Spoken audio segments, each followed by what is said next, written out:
Do you solemnly swear that the testimony you about to give in this case will be the truth, the whole truth, and nothing but the truth, sir?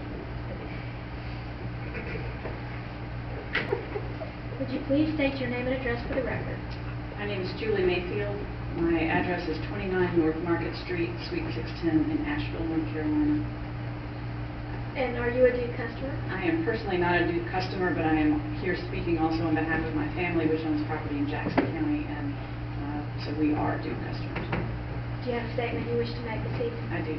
Please proceed. Good evening. My name again is Julie Mayfield, and I am the Executive Director of the Western North Carolina Alliance. WNCA is a 27-year-old regional advocacy organization founded right here in Macon County that empowers citizens to be advocates for livable communities and the natural environment of Western North Carolina. I'm speaking tonight on behalf of WNCA members throughout the region and also on behalf of my family, which owns property in Jackson County. I would like to make 3 requests of the Commissioners tonight regarding this proposed rate increase.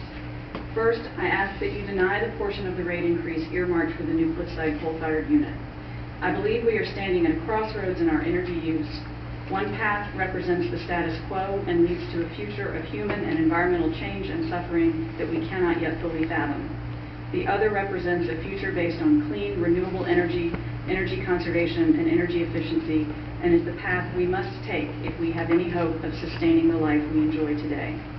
The decision before you now puts you at the center of this crossroads. While there continues to be debate about the percentages of this requested increase that cover infrastructure improvements, previously installed environmental controls, and Cliffside, what is clear is this. Part of the rate increase is for Cliffside. Duke also recently received a separate 4.5% rate increase to cover the climbing costs of coal, and none of the requested increase will cover renewable energy projects or energy efficiency programs.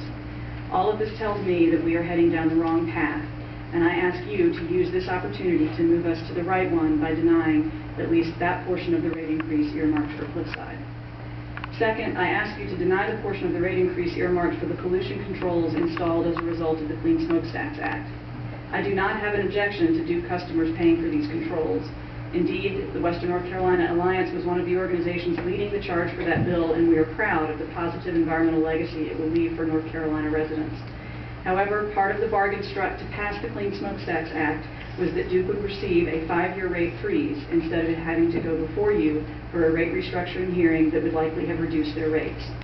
It was our understanding at that time that the rate freeze would provide sufficient funds to cover the cost of the pollution controls and that Duke would not need to request an additional rate increase. Therefore, until we have a full accounting of the funds collected during that 5-year period and an understanding of why those funds did not cover the cost of the pollution controls, I would ask that you deny the portion of the rate hike earmarked for those controls. My third and final request is for you to postpone indefinitely a decision on this rate hike due to economic considerations. Our economy is the worst we have seen since the 1930s. North Carolina has one of the highest unemployment rates in the country. Of the 14 western counties in western North Carolina served in whole or part by Duke, 6 are designated by the North Carolina Department of Commerce as Tier 1, meaning they are the most economically distressed in the state. 7 other counties are classified as Tier 2. In fact, only 1 of the 14 counties is Tier 3. That means that this region is one of the most economically distressed in a state that continues to suffer an economic decline. Therefore, I ask you to consider this.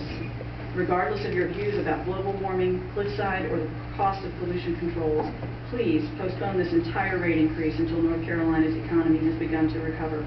The only ones potentially hurt by that decision are the Duke Energy shareholders who have profited mightily in the past and should accept this burden as a risk of their investment.